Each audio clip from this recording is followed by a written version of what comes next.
तो दोस्तों KRN heat exchanger की आईपीओ का अलॉटमेंट स्टेटस आ चुका है। आप में से किन किन लोगों को अलॉट हुआ है मुझे कमेंट करके जरूर बताइएगा।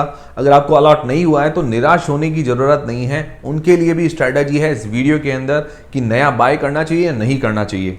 उसके अलावा जिन जिन लोगों को अलॉट हुआ है क्या उनको होल्ड करना चाहिए या लिस्टिंग गेंस लेकर एग्जिट होना चाहिए, लिस्टिंग डे पर स्ट्रैटेजी क्या होनी चाहिए, वो हम जानेंगे इस वीडियो के अंदर।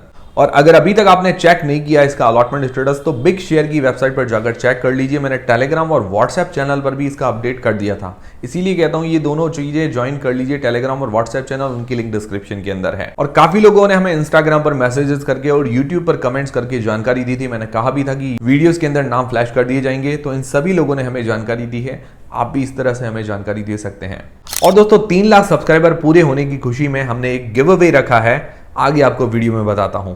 अब सबसे पहले इसकी लिस्टिंग डेट कब है, तो देखिए 3 अक्टूबर थर्सडे गुरुवार को ये शेयर मार्केट के अंदर लिस्ट हो जाएगा। 2 अक्टूबर को क्या है, गांधी जयंती, इस कारण छुट्टी है। और आज की तारीख में हमारे डीमेट अकाउंट के अंदर शेयर जो है क्रेडिट हो जाएंगे। आज नहीं होते तो 3 तारीख तक आ जाएंगे, टेंशन करने की जरूरत नहीं है। 3 तारीख को सुबह सबके डीमेट अकाउंट के अंदर शेयर्स आ जाएंगे। नहीं आते तो आप अपने ब्रोकर से कस्टमर केयर पर बात कर लीजिएगा। तो सुबह 9 बजे मार्केट खुलता है। अब 9:35 तक आपके प्री मार्केट के अंदर ऑर्डर लगते हैं। किसी को पहले सेल करना हो या बाय करना तो वो कर सकते हैं। और प्री मार्केट के अंदर ऑर्डर कैसे लगाते हैं तो सर्च कीजिए IPO pre market order Jayesh Khatri लिखकर आपको यूट्यूब पर वीडियो मिल जाएगा। फिर अंदाजन मतलब एक्सपेक्टेड लिस्टिंग प्राइस क्या हो सकती है, तो देखिए जो हमें अलॉट हुआ है 220 रुपए के अंदर, 220 रुपए के अंदर इसका प्राइस बैंड है। जीएमपी जो अंदाजन चल रही है अभी, अगर जीएमपी देखें तो 200 से लेकर 270 रुपए के बीच में लगातार मूव हो रही है। और देखिए जीएमपी एकदम एग्जैक्ट डिमांड नहीं, ये सिर्फ एक अंदाजा है, बट मुझे जो लग रहा है कि ये अंदाजन लिस्ट हो सकता है। मतलब 220 रुपए से लेकर 230 रुपए के बीच में इसकी जीएमपी चल रही है। मेरे हिसाब से लगभग 440 से 450 रुपए के बीच में ये लिस्ट हो सकता है अंदाजन। और अगर हम रेंज लेके चलें, मान लो मार्केट थोड़ा ऊपर या नीचे कुछ भी रहता है, कोई एक्सट्रीम कंडीशन होती है, तो 400 से 500 के बीच में लिस्टिंग होने की संभावनाएं हैं। फिर अंदाजन हमें लिस्टिंग गेंस कितना देखने को मिल सकता है, ये सिर्फ हम गैस लगा रहे हैं मार्केट की कंडीशन के अनुसार। तो लगभग जो लिस्टिंग गेंस मिल सकता है 100% के आसपास लिस्टिंग गेंस मिलने की संभावनाएं हैं। लगभग जीएमबी 220 रुपए पर शेयर, 65 शेयर्स का लॉट है, 14,300 रुपए जैसा अंदाजन हमें फायदा देखने को मिल रहा है, लगभग 100% से लेकर 120% के आसपास। और इसकी लिस्टिंग नॉर्मल होगी, जो ये 5% का सर्किट लगता है, ट्रेड टू ट्रेड सेगमेंट वगैरह नहीं होगा, नॉर्मल इसकी लिस्टिंग हमें देखने को मिलेगी। तो अब अगर हमें इतना लिस्टिंग गेंस मिलता है तो हमारी लिस्टिंग डे पर स्ट्रैटेजी क्या होनी चाहिए, लिस्टिंग गेंस वालों के लिए क्या होनी चाहिए, लॉन्ग टर्म वालों के लिए क्या होनी चाहिए, और जिनको अलॉट नहीं हुआ है उनके लिए क्या होनी चाहिए। तो इसके लिए हम इसके फाइनेंशियल्स, फंडामेंटल्स, एंकर लिस्ट, बाकी सारी चीजों के बारे में डिस्कशन करेंगे, जिससे आपका डिसीजन और ज्यादा क्लियर हो पाएगा। और दोस्तों काफी लोग मुझसे पूछते हैं कि जो आईपीओज हैं या स्टॉक्स हैं उनके फाइनेंशियल्स और फंडामेंटल्स, उनके रिलेटेड कोई लेटेस्ट न्यूज या आईपीओ की डिटेल्स, ये सब आप कहां से देखते हैं। तो मैं यूज करता हूं स्टॉक एज, जो कि एक सेबी रजिस्टर्ड प्लेटफॉर्म है, जो वेब और ऐप दोनों ही वर्जन में आप यूज कर सकते हैं। स्टॉक एज में आपको मार्केट डेटा जैसे सेंसेक्स, निफ्टी, उसके अलावा स्टॉक्स रिलेटेड सारे लेटेस्ट न्यूज आपको मिल जाएगी। आप यहां पर अपना पर्सनल स्टॉक वॉच लिस्ट भी बना सकते हैं।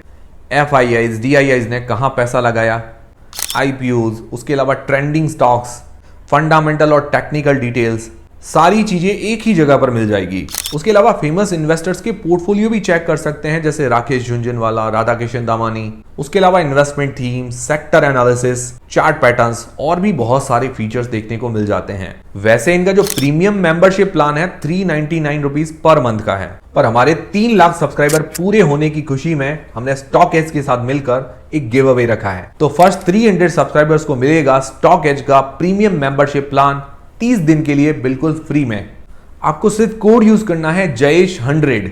तो देर किस बात की है, स्टॉक एज यूज कीजिए, अपनी ट्रेडिंग और इन्वेस्टमेंट जर्नी को और आसान कीजिए। लिंक और कोड दोनों ही डिस्क्रिप्शन और पिन कमेंट के अंदर मैंने प्रोवाइड करवा दिए हैं। तो अब सबसे पहले जिन लोगों ने सिर्फ लिस्टिंग गेंस के लिए शॉर्ट टर्म के लिए अप्लाई किया है तो उनकी स्ट्रैटेजी क्या होनी चाहिए। तो देखिए अगर आपने सिर्फ लिस्टिंग गेंस के लिए अप्लाई किया तो लिस्टिंग गेंस लेकर एग्जिट होना बढ़िया स्ट्रैटेजी है। बट इस आईपीओ को देखते हुए, इस शेयर को देखते हुए मुझे ऐसा लग रहा है, क्योंकि ये यूनिक सेक्टर है, अपने सेक्टर के अंदर पहली कंपनी ये लिस्ट होने जा रही है, अच्छी कंपनी नजर आ रही है, बैलेंस्ड कंपनी है, तो सबसे अब 10-15 शेयर होल्ड भी करते हैं तो मुझे लगता है ज़्यादा दिक्कत वाली बात नहीं है। बाकी तो शॉर्ट टर्म के लिए प्रॉफिट जितना मिला वो मिले के एग्जिट हो गए, वो बढ़िया चीज़ है। और जैसा कि मैंने आपको बताया कि सारी चीज़ें क्लियर करेंगे, पर डिसीजन आपको अपनी रिस्क और अपना एनालिसिस लगाकर ही बनाना है।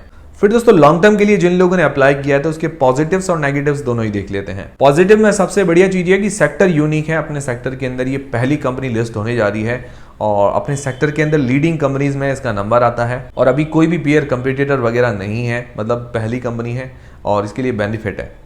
इसका क्लाइंट बेस काफ़ी अच्छा है, मतलब जो एसी और रेफ्रिजरेशन से रिलेटेड कंपनीज काम करती है वो इसकी क्लाइंट्स हैं, जैसे डेकिन, वोल्टास। बाकी फाइनेंशियली स्ट्रांग है, रेवेन्यू प्रॉफिट के अंदर अच्छी ग्रोथ देखने को मिल रही है। डेट थोड़ा सा है बट दिक्कत वाली बात नहीं है। बाकी इसकी रिटर्न ऑन इक्विटी ROE और रिटर्न ऑन कैपिटल एम्प्लॉयड काफ़ी बढ़िया है, 30% से ऊपर है और रिटर्न ऑन इक्विटी तो 40% के आसपास है, तो काफ़ी बढ़िया चीज़ है। पूरा का पूरा फ्रेश इश्यू है, मतलब कंपनी जो पैसा है काम में लेगी, अपनी नई मैन्युफैक्चरिंग फैसिलिटी लगाने वाली है। मतलब अच्छी डिमांड, अच्छे ऑर्डर्स है, इसलिए नई मैन्युफैक्चरिंग फैसिलिटी लगाने का सोच रहे हैं। नई मैन्युफैक्चरिंग फैसिलिटी लगाएंगे तो रेवेन्यू के अंदर और ग्रोथ देखने को मिलेगी, क्लाइंट बेस और बढ़ेगा, तो मतलब ग्रोथ की संभावनाएं नजर आ रही है। उसके अलावा एंकर लिस्ट भी ठीक है, जिस हिसाब से छोटा इश्यूज आई थे उस हिसाब से एंकर लिस्ट भी ठीक आई है। बाकी ओवरऑल सब्सक्रिप्शन वगैरह काफ़ी अच्छा देखने को मिला है। QIBs, NIIs, रिटेलर्स सब ने बढ़िया पैसा लगाया है। फिर इसके नेगेटिव्स देख लेते हैं, तो नेगेटिव्स में से कुछ विशेष तो नेगेटिव्स नहीं है बट डिस्कस करना भी जरूरी है ताकि आपको चीज़ें ध्यान में रहे। तो सबसे पहला नेगेटिव है कि जो फ्रेश इश्यू है उससे अपना डेट वगैरह पे कर देते तो बढ़िया रहता। वैसे ज़्यादा ऐसा कंसर्न नहीं है बट पे करते तो बढ़िया रहता। फिर इसका जो रॉ मटेरियल है, मतलब जो भी रॉ मटेरियल है वो बाहर से आता है, मतलब मलेशिया, चाइना, वियतनाम ऐसी कंट्री से इसका रॉ मटेरियल आता है। तो मान लो कभी जियोपॉलिटिकल कोई टेंशन हो तो उसमें थोड़ी कोई दिक्कत आ सकती है, बट जनरली ऐसा होता नहीं है और 4-5 कंट्री से ही अपने जो इम्पोर्ट करता है, तो ज़्यादा ऐसी दिक्कत वाली बात नहीं है। एक कंट्री से हो तो अदर कंट्री से डिपेंडेंसी है। फिर इसका जो रेवेन्यू है टॉप 5 क्लाइंट से सबसे ज़्यादा आता है, तो मान लो टॉप 5 क्लाइंट्स में 1-2 नाराज़ भी हो जाए तो फिर दिक्कत आ सकती है, ये चीज़ है। बट विशेष ऐसी कोई दिक्कत नहीं है, सारी चीज़ें डिमांड और सप्लाई का खेल है। देखिए इस कंपनी को बिजनेस करना है तो आगे वाली कंपनीज को भी बिजनेस वगैरह करना ही है। तो ये कुछ नेगेटिव्स थे। बाकी ओवरऑल अगर देखें तो बैलेंस्ड और अच्छी कंपनी नजर आ रही है लॉन्ग टर्म के हिसाब से। सबसे बड़ा बेनिफिट मैंने आपको बताया कि सेक्टर में पहली कंपनी लिस्ट होगी, तो ये बहुत बड़ा बेनिफिट है इसके लिए। मुझे पर्सनली अलॉट नहीं हुआ है, ठीक है। अगर मुझे मान लो अलॉट होता तो मैं क्या करता कि भाई अगर इतना 100% लिस्टिंग गेन्स मिलता, डबल पे ये लिस्ट हो जाता, 440, 450 पे लिस्ट हो जाता, तो मैं क्या करता कि अपना बेसिक अमाउंट तो निकाल देता। बेसिक अमाउंट निकाल के बाकी शेयर्स में होल्ड पे रख देता, क्योंकि मैं इसको एक मौका देता, क्योंकि नया यूनिक सेक्टर है तो एक मौका तो देना जरूरी है। तो ये मेरी पर्सनल स्ट्रैटेजी रहती, क्योंकि यूनिक सेक्टर है और नई मैन्युफैक्चरिंग फैसिलिटी भी लगाने वाली है। पॉजिटिव्स काफी इसके अच्छे हैं। अब आप लोग क्या करेंगे, क्या इसको होल्ड करेंगे या लिस्टिंग एज लेकर एग्जिट हो जाएंगे, मुझे कमेंट करके जरूर बताइएगा। और जो भी आप डिसीजन बनाएं अपनी रिस्क अपना एनालिसिस लगा के बनाएं। फिर दोस्तों जिनको अलॉट नहीं हुआ है उनको क्या करना चाहिए, तो देखिए जिन लोगों को अलॉट नहीं हुआ है तो इसके मैंने आपको पॉजिटिव पॉइंट्स बताए। पॉजिटिव पॉइंट्स काफी अच्छे हैं और अभी लिस्टिंग से पहले मार्केट कैप है 1309 करोड़ रुपए के आसपास का। अगर मान लो डबल भी लिस्ट होता है तो 2618 करोड़ रुपए का मार्केट या 2600 करोड़ से ऊपर का मार्केट कैप हो जाएगा। फिर भी ये छोटी स्मॉल कैप कंपनी है तो ग्रोथ पोटेंशियल तो है, पर स्मॉल कैप के साथ साथ बाकी पॉजिटिव पॉइंट्स भी काफी अच्छे हैं। तो देखिए अगर आप लॉन्ग टर्म के लिए इसको लेते हैं, लॉन्ग टर्म के हिसाब से अगर आपका टारगेट है 3 साल 5 साल, तो उसके लिए मुझे लगता है ठीक ये शेयर साबित हो सकता है। हाँ, लिस्टिंग के बाद थोड़ी बहुत वैल्यूएशंस भी हमें हायर नजर आएगी, पर जैसे जैसे अगर रेवेन्यू, अर्निंग्स पर शेयर में ग्रोथ हमें देखने को मिलेगी उस हिसाब से क्या है कि कंपनी की ग्रोथ भी हो सकती है। तो मुझे लगता है अगर आप लॉन्ग टर्म के लिए ले तो बढ़िया है, बट देखिए अगर आप शेयर भी लें तो थोड़े थोड़े करके लें। फिर मान लो गिरावट होती है तो थोड़ी बहुत और आप शेयर ले सकते हैं। बाकी कोई लोग क्या है कि शॉर्ट टर्म के लिए भी लेना चाहते हैं, तो अभी तो GMB के अनुसार 440-450 रुपए के आसपास इसकी लिस्टिंग प्राइस आ रही है। तो मान लो 400 से नीचे लिस्ट होता है या 440 के आसपास लिस्ट होता है, तो हो सकता है कि थोड़ा बहुत शॉर्ट टर्म में भी हमें प्रॉफिट देखने को मिले। बाकी इसकी तो कोई गारंटी नहीं है कि शॉर्ट टर्म में प्रॉफिट मिलेगा या नहीं मिलेगा। तो वो चीज क्या है कि आपको डिमांड देख के, उसकी लिस्टिंग प्राइस वगैरह देख के वो चीजें डिसाइड करनी है। बाकी लॉन्ग टर्म के हिसाब से देखें तो बाकी सारे फैक्टर्स अच्छे नजर आ रहे हैं, बैलेंस्ड कंपनी नजर आ रही है।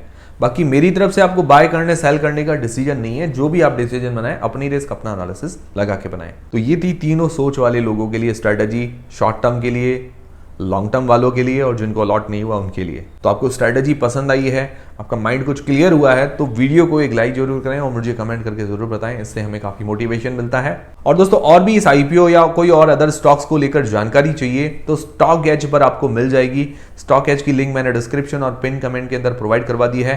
कोड यूज करना मत भूलिएगा, Jayesh100, आपको प्रीमियम का प्रीमियम प्लान मिलेगा। तो वीडियो पसंद आया लाइक जरूर करें, चैनल को सब्सक्राइब कर लें। मिलते हैं दोस्तों अगले वीडियो के अंदर।